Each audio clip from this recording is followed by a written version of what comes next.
What an amazing moment we just witnessed. Alexander the Mauler Gustafsson proposed to his now fiance, former girlfriend, and baby mama after absolutely destroying Glover the Rainbow Teixeira.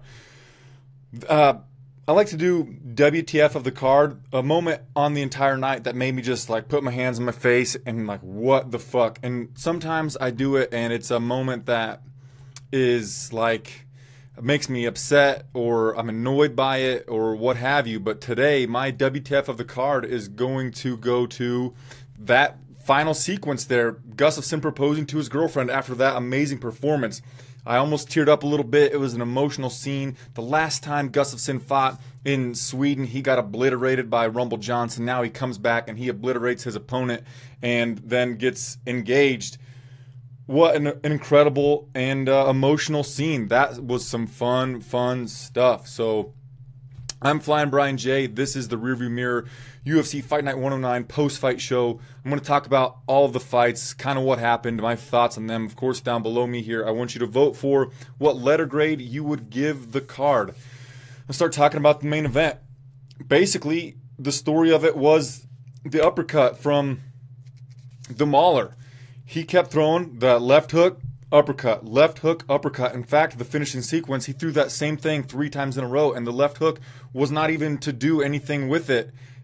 It was just like, here's this, look at this, bam, uppercut, look at this, uppercut. And I don't know, Glover got hurt a lot of times in the fight, but he wasn't defending that at all. Zero. The entire night, not defending that uppercut. There were shades of Alistair Overeem and Gustafsson tonight, so Glover would be walking him down like he does. Glover wants to throw that right, straight, left hook combination, and Gus would get to the fence and then literally run out of there just like Alistair Overeem does, turn his back and run away from it. There were a couple of times when he got caught by that left hook, and then when he would go to run away from it, he would stop, reposition, and then throw a right straight down the pipe or throw that uppercut again.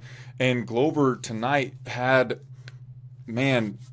no striking defense whatsoever. I knew coming in that Glover, his boxing is crisp, but it's kind of rudimentary. It's not very diverse. And I knew Gustafsson would have a more diverse attack, but I didn't foresee Gustafsson just completely destroying him on the feet.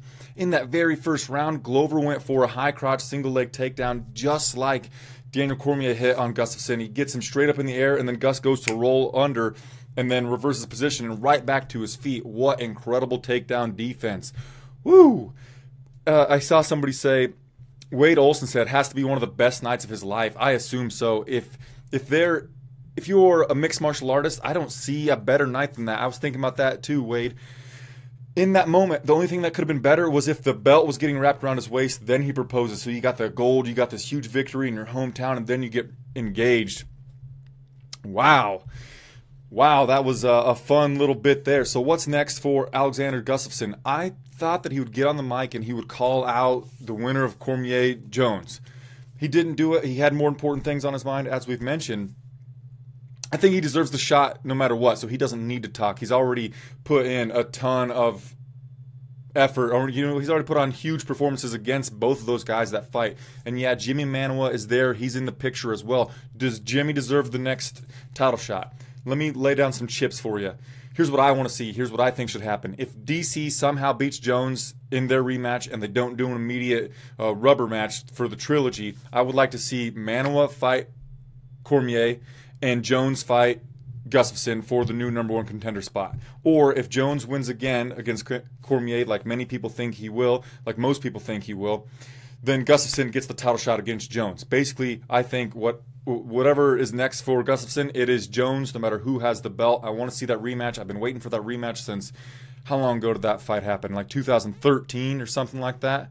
Let me look it up quickly. Because that was one of the greatest fights of all time, and Gus looked incredible tonight, man. John Jones, 2013, September 21st, yeah. So that's what I want to see next. Saglin Gilani says, what a night for the Swedish. Yeah, majority of the knockouts on that card. No, what? Majority of the knockouts on this card? Nah, man, maybe the main card. So now let me talk about my grade for the card from A to F. And I'm talking about the entirety, because I didn't just watch the last 6 fights, I got up at 7 a.m. my time and watched Marcin Held versus Damir Hadzovic all the way to Alexander the Mauler Gustafsson. So I've been watching fights for, 6 hours? Some shit like that. I'm going to give the card overall a C-. It was going to get a D+, right up until that amazing main event. Now, it was super one-sided, but just all the emotions. I'm an emotional fight fan. I like being drawn in with the emotions. Gus and that engagement and all that jazz. It brought it from a D+ for me to a C-. But right up until that main event, I was like, man, this is not that great. So let's go down to, if I were to give another WTF of the card, it would go to the co-main event. Volkan Ozdemir versus Misha Cirkunov. Volkan Ozdemir disposed of Cirkunov at 28 seconds of the very first round. It came out, the announcer said there was a short feeling out process. There was not a feeling out process. 28 seconds is not a feeling out process. Misha Cirkunov came charging forward, throwing strikes, but not connecting on any of them, just kind of punching the air, similar to, I can't remember her name, the girl that fought Misha Tate. She's Japanese. Anyway, so Misha Cirkunov's throwing the air. Volkan got his back to the fence, circled off to his right. Misha came in, hit the fence too, and then Volkan, like a very short right hand, didn't even look like he threw any power into it whatsoever, landed on the back of Misha Cirkunov's head and put him down out cold. They called it a TKO on air. That was a fucking KO, and that's my WTF of the card. It looked... You remember when Chris Weidman dropped Anderson Silva in their second fight in the very first round with a short right hook, I believe? Similar thing happened, but Misha went out cold. Wow, I was stunned. I really thought that Misha was going to get that victory, and I thought he was going to do it with a submission. Terrible, terrible game plan he had. That was awful. I don't know what the hell he was thinking. Going into that fight, a lot of people were saying Volkan does not deserve to be ranked the number 5 light heavyweight in the world. I agreed with them. And we still don't know tonight if he really deserves that, but what's next for him? The top here, Cormier, Jones, Gustafsson, Teixeira, Manoa, Mauricio Shogun, Volkan Ozdemir. I mean, what do we do next? Is Mauricio lined up with somebody? I believe he is. It doesn't look like he is. Maybe we give him to Mauricio Shogun, who I don't really know what's next for. Wade Olson wants to see Manoa versus Volkan. I thought about that, but as I said, I think that Manoa should fight DC next, no matter, what shakes out between DC and John Jones. Robbie Rapp, Jones versus Gus, part 2 is all we need now. Man, I've been wanting that fight, like I said, for 4 G-dang years. Yeah, I need that fight so bad. The first one was incredible. And in hindsight, Jones more obviously won the fight than what a lot of us thought the first time watching the fight live, because there was a little bit of underdog bias on our parts in terms of what nobody's voting that this card got a C or an F. You're all on A. Is it not working? Man, I don't know about you guys. I mean, yeah, the card finished great, but yeah, anyway, I want to see Jones-Gus. I think that's what needs to happen no matter who has the belt. I don't want to put that much in a win over Corey Anderson. Yeah, good point, Wade. That is a great point. But, I mean, just looking at the rankings, I know that the rankings are kind of bullshit, but Corey Anderson's number 6 in the world. I mean, what's worse than him? There's not much that you could do that's below him other than, like I said, Mauricio, Jimmy Manoa. I don't know. Light heavyweight is really fun right now in the top 6, 7 people, but a lot of them have fought each other already. Gustafsson and Manoa, they're buddies, so they're not going to fight each other. Glover, obviously, he just got finished, so he's got to drop down. And he really needs some time off. His chin does not seem to be good. He took a real ass whooping tonight. Quickly, before I get into the rest of the card after the co-main event, if you guys could share this onto your personal timelines, I would appreciate that. Help me get some more views, and maybe my bosses will keep me around a little while longer. So moving down, Peter Sabata versus Killa B. Ben Saunders. At 10 seconds of the very first round, Peter Sabata comes charging forward, lands, I thought it was an overhand right, might have been a left hook. I'd have to look at the replay. I wrote it down. I think he landed a left hand, if I'm watching the replay right in my mind, that dropped Killa B, and then Killa B didn't ever really recover, and Peter finished him with a knee in the second round. Ben seemed to kind of have his wits about him. He tried to wrestle afterward, but that was a good stoppage. Ben had seemed to be out on his feet for a while. Peter said it correctly in his post-fight interview. The first time he dropped Ben, he went to the ground with Ben, and Ben was doing that rubber guard thing, 10th Planet Jiu-Jitsu, getting the high leg over Peter's back and then elbowing him to the dome a whole bunch of times. So in the second round, Peter comes out not going for the takedown, not going to follow him to the ground, just let him be on his feet and knock him out. That is something that Darren Till should have done early on in the night against Yesin Ayari. So impressive performance for Peter Sabata. What could we do next for Mr. Sabata in the welterweight division? He's not ranked, right? You know what would be fun? I mean, every Matt Brown fight is fun, so that could be cool. Ryan LaFleur, that could be a fun one. Are either of those guys booked up? Ryan LaFleur, it doesn't look like he has no, he does have a matchup against the Brazilian Cowboy. Kamaru. Yeah, Matt Brown's taken some time off since getting knocked out by Donald Cerrone, and I think off the top of my head here, let's look at putting Matt Brown versus Sabata, because that'd be a fun fight. Brown's got, he's got some okay ground skills, but it could be a fun stylistic matchup, and I think that Sabata needs a little bit of a step up in competition. Moving down, Abdul Razak Al Hassan versus Omari Akhmedov. So Akhmedov won 30-27, 30-27, and then one of the judges had it 29-28 for Razak Al Hassan. I don't know what that third judge that gave it 29-28 for Hassan was looking at. I had it 30-27 clearly for Omari. Razak wobbled Omari a lot of times, or a few times, and was hitting him with some big stuff, but then as soon as he would hit him, Omari would get a takedown, and then Al Hassan would do nothing. And Al Hassan, I thought he had decent takedown defense. He has a judo background, right? No, he had no takedown defense here, and he was just throwing single strikes at a time. And he was throwing some super powerful looking kicks to Akhmedov's body, but Akhmedov was just get out of the way, and then Al Hassan would fall down. So the guy is super athletic, super powerful. I'm talking about Al Hassan, but did not show me much in technique tonight, and showed a real lack of cardio.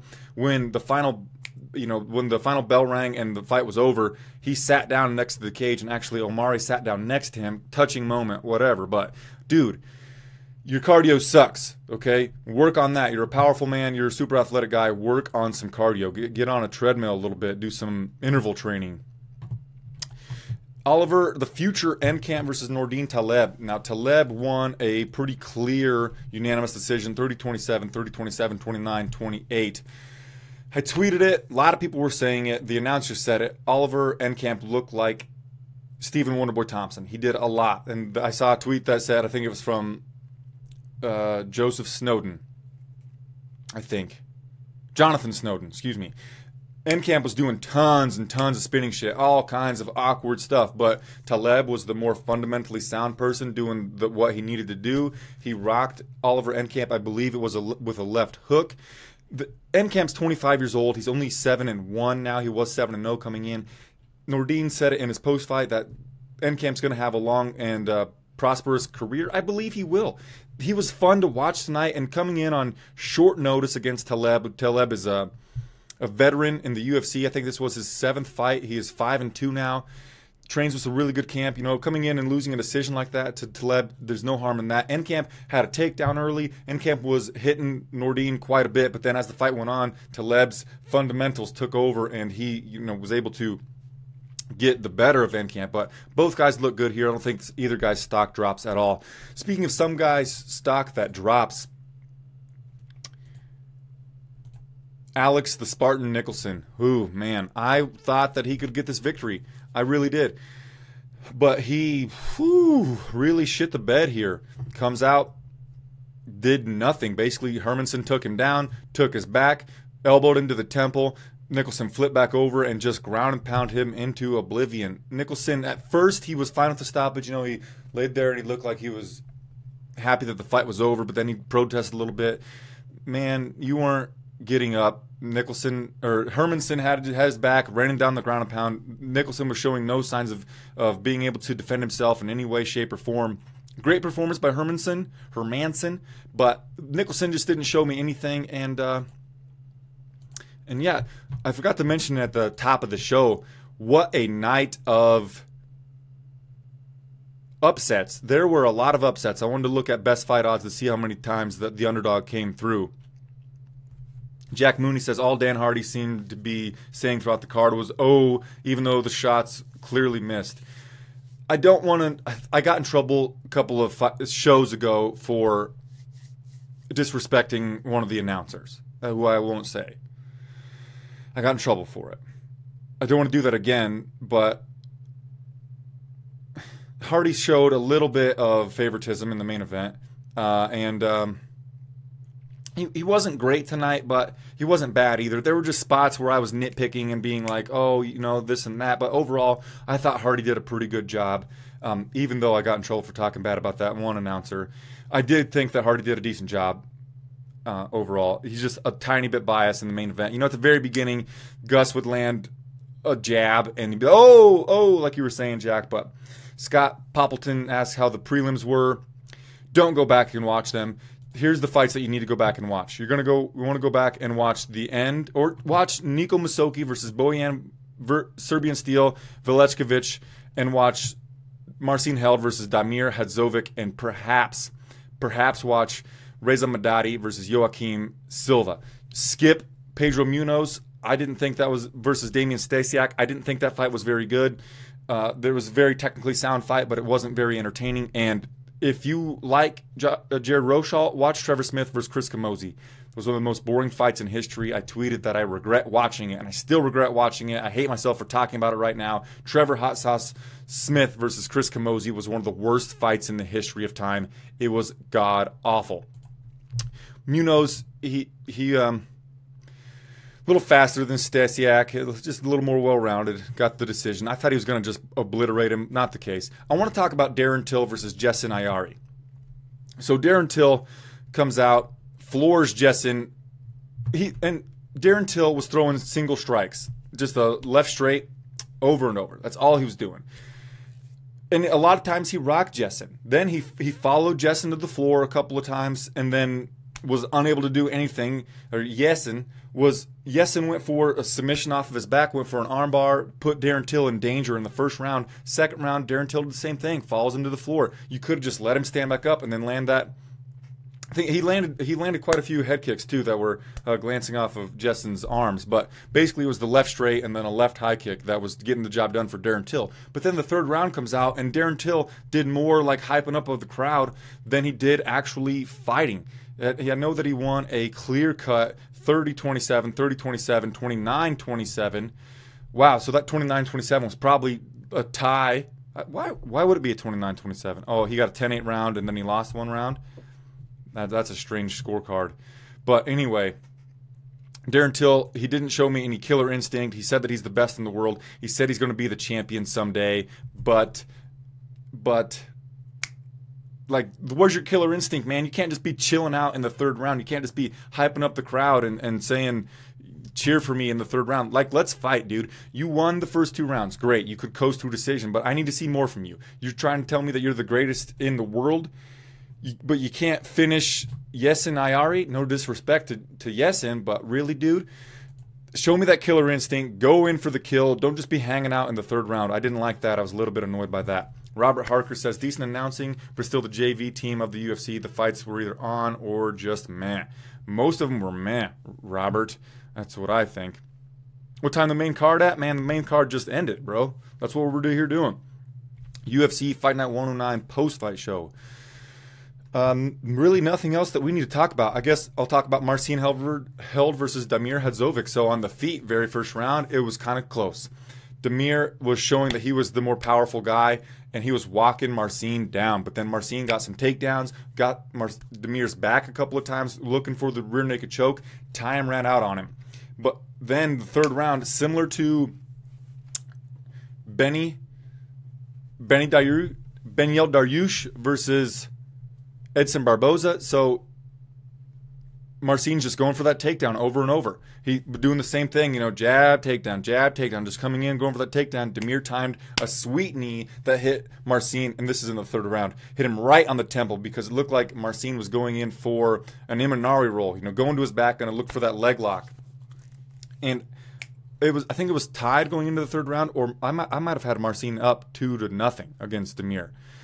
Anyway, so Demir lands a knee that just sent Marcin into unconsciousness and probably out of the UFC. So Marcin Held came in with a lot of hype. And no disrespect to Demir, but we're looking at Marcin as not being as good as he was advertised to be. Marcin was a 3-1 favorite here, and Demir showed that, one, Marcin didn't deserve to be a 3-1 favorite, even if it was going to the judges. But then to get the finish, Marcin came in, lost to Diego Sanchez, lost to Joe Lozon, and then gets knocked out by Damir Hadzovic. Goodbye, Marcin Held. I guess you're probably going back to Bellator or Risen or anything. I don't know, man. He's got this very one-dimensional game. His stand-up striking looked decent against Diego Sanchez, whose stand-up striking is not that good, and his stand-up striking looked good against the gassed Joe Lozon, but tonight did not look good, and then his one-dimensional grappling game, submission game, where he's basically just a leg attacker, it's not going to work in the UFC, and, that happened 3 times in a row for him now. Joseph Mata says, Demir is a beast, believe me. I know, he looked good tonight. He looked pretty good, even in the short fight against Mairbek Taisimov, where he landed a right hand that could have hurt Taisimov right before he went down.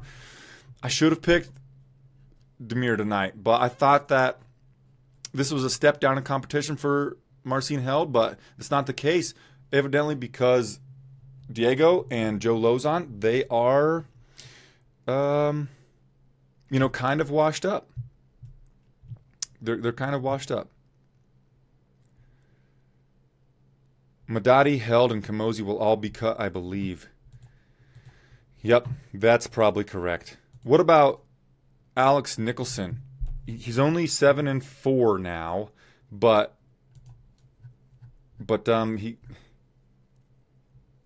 he's 1-3 in the UFC. There's a little bit of controversy surrounding him. Maybe he gets one more, but I don't think that he's long for the UFC. That could have been the last time we see Alex Nicholson, which I think is a little bit of a shame because I like his heelness. I like bringing in somebody to cheer against. So I'll miss Alex Nicholson for that reason, but he's probably not long for this organization. Let's talk about my performance bonuses. I think that fight of the night, I don't know. Performance bonus for sure to Volkan Ozdemir, for sure to Peter Sabata. And then this is tough. Okay, I'm going to go Gustafsson, Ozdemir, Sabata, and you gotta give one to Hermansson or Velechkovich. But like I like to do, this is my show, and I'm not actually giving out $50,000. I'm giving a bonus to Gus, Ozdemir, Sabata, Hermansson, and Serbian Steel, Velechkovich. Oh, and Hadzovic. All 6 dudes get an extra 50 G's from Flyin Brian J here on the Rearview Mirror UFC Fight Night 109 post-fight show. I think that about covers it. Once again, I gave the card a C-. It would have been a D+, but the main event and the sequences following that with the emotional scene for Alexander Gustafsson were phenomenal. I really enjoyed them. That's it for the show. Unless you guys have questions, I'll just tell you right now, while you're trying to get questions together, if that's what you want to do, you can subscribe to this show on SoundCloud, iTunes, Google Play, Player FM, Pocket Cast, Zencast, Podcast Addict, all of that. Just search for MMA Mania, and then you can subscribe to our podcast feed. We will also be doing Fight Nerds every Thursday. I want to move it back sooner, but at least Thursday we're going to be doing, or myself, I'm the only person who's dedicated to doing Fight Nerds, but I want to get a co-host that might stick around for a while with me to do Fight Nerds on Thursday. I'm looking forward to moving it earlier in the week so that you guys have more time to listen to it. And I really love podcasts because they help me get through my work day. Hayden Berkey says, what do you think should be next for Gustafsson? I said at the beginning, but we'll talk about it again. I want Gustafsson to either fight John Jones for the belt or Jon Jones in a number one contender fight, depending on who wins between Jon Jones and Daniel Cormier coming up in not too long. Who am I picking in the Claudia Gadelha versus Karolina Kowalkiewicz fight? I'm picking off the top. I want to watch the film, but I'm going to be picking Karolina Kowalkiewicz. Basically, we've seen this matchup before for both women because, man, Karolina is so similar to Joanna Jędrzejczyk. And Claudia Gadelha is obviously Claudia Gadelha. We've seen Joanna beat Claudia twice. We've seen Karolina match up almost the exact same. And this is MMA math. I need to watch film to get it exactly right, but Karolina has some takedown defense. She gets stronger as the fights go on.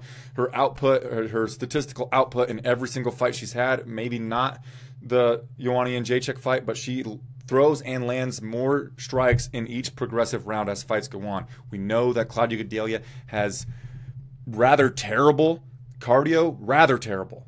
It's poor, but she's so strong in the first, 13 minutes that it's like, okay, she's going to win the first 2 rounds probably. And then is she going to last for 2.5 minutes in that third round in order to win the third round? We don't know. That's what it's going to come down to. And I think that's what will happen again in that fight. But I think that Karolina will win the last 4 minutes of round number 3, and then she'll get a 3-2 decision. Hayden Berkey, is Jones versus Cormier confirmed now? Oh yeah, it is confirmed now. Let me look at when exactly it is. Let me pull up the Wikipedia. Johnny Boney Joni versus Daniel DC Cormier, July 29th, the Honda Center in Anaheim, California. Yeah, so look forward to that. So definitely that's confirmed, and I think Gus deserves the winner of that, but we've more recently watched Gus versus DC than Gus versus Jones. So if DC somehow beats Jones and somehow they don't do the trilogy fight with DC and Jones straight away, which I assume Jones is going to get in trouble, right? Then I think Manuwa fights DC.